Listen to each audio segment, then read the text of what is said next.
He's telling everyone that he can finish one war in 1 month. He was telling that he can finish Ukrainian war in 3 days. That's a nonsense. That's a lie. He is continuing to lie to the whole world openly and forget his own lies every day. What a nonsense and foolish words. Trump suggests Ukraine accept the war that Russia started, accept injustice, and then someday Ukraine might return all what Russia has stolen through the diplomatic channels. But first, Ukraine needs to surrender. What a nonsense, what a foolish words from the President of the United States. Interesting, but will the tortured Ukrainians, stolen children, stolen time, destroyed childhood and ruined lives also then someday will be returned to Ukraine through the diplomatic channels? What a nonsense.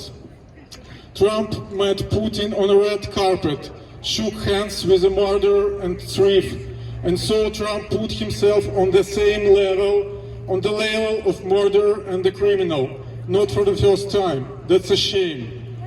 Trump talks about the justice for Russia also, so that everyone takes into account the interests of Russia. What a nonsense. Russian interest is to occupy Ukrainian lands and solve once and forever Ukrainian question. That means that Ukraine should surrender. That's an interest of Russia. I think that Russians, or the people with Russian passport right now, whatever, they have actually lost the right to justice. Russians have lost the right to fair treatment. Any Russian who has a Russian passport is a representative of the aggressor country right now, the rapist country, a murderer country, and with this Russians and their children will live until the end of their lives, all their lives. That's the main thing. In this, there is a new justice for Russia, to live with that for the whole life. But Trump will not understand that, unfortunately, or fortunately. How priceless life is, and how distinguishing what is Russia is doing in Ukraine, killing and killing every day simply because they can. A few examples of the real situation in Ukraine. A Swedish girl who sells sunflowers and collects money to help Ukraine. This means courage. A daughter who takes her 70-year-old mother and father with their few belongings to evacuate from the native village where is the front line approaching to during the attack of the Russian drones. This is love. Firefighters and rescuers who do not sleep for many days, putting out fires after the Russian shelling. This is a fulfilling of the human duty. City residents who came to help rake up rubble after Russian shelling. This is a compassion for the neighbor.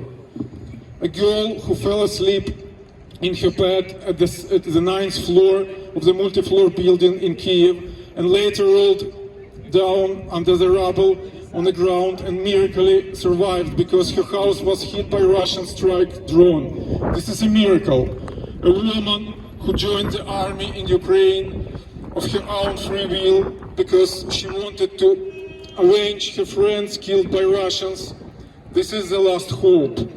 Another woman who joined the army, living a successful career, gained military experience there and returned to a civilian life to study in universities. This is now, and she is now finishing her dissertation. This is a courage.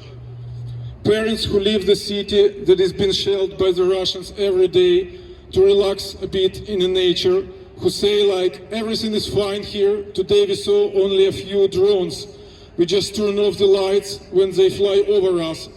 This is accepting the life as it is. Children who are lucky enough to attend an underground school in a city that is shelled by the Russians every day. This is the reality of Ukraine, city of Kharkiv. A family that was forced to flee the Russian occupied territories and whose new home was hit by a Russian strike drone. Again, this is a horror. This list can be continued endlessly. Endless list of the Russian war crimes. Please help Ukrainians defeat this evil and establish a just peace and punish those Russians responsible for this and many, many other crimes.